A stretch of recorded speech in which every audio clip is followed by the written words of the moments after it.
I've mentioned before that superhero comics, by which I technically mean American superhero comics, and even then specifically those published by the big two of DC and Marvel, but that doesn't roll off the tongue nearly as well, have a lot of overlap with soap operas in terms of storytelling tropes and conventions.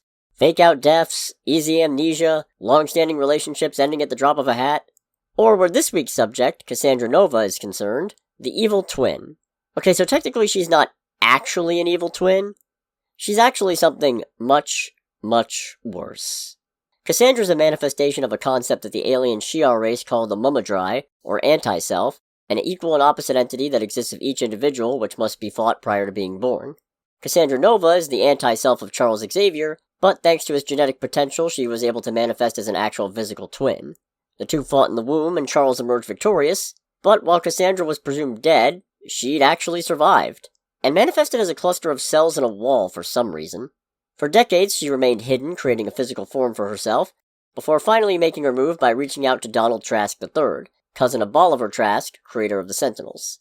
Manipulating him with simulations and a heavy-handed Neanderthal analogy, she convinced him to come with her to a secret master mold, a giant sentinel that produces other sentinels, and to use his genetic connection to their creator to reactivate them. At which point, having spent the entire time copying his DNA, she killed him and took control of the Sentinels herself. Now, the X-Men and mutant kind have had a lot of ups and downs over the years, most of which are downs, and very few downs are quite as infamous as the massacre that took place on the mutant nation of Genosha, which claimed the lives of 16 million victims. Victims, I might add, who stayed dead for literal decades in real-world time and were only recently brought back to life. This year recent. And this terrible act of violence is what Cassandra ordered with her new Sentinels, meaning that one of the worst bits of mutant history is all on her.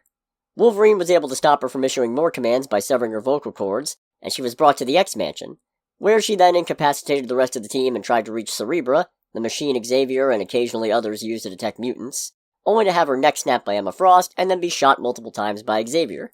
She didn't stay dead, evil twins rarely do, and in fact she'd actually body swapped with Xavier and then fucked off into space for a while to work on another plan, but maybe I'll cover that another time.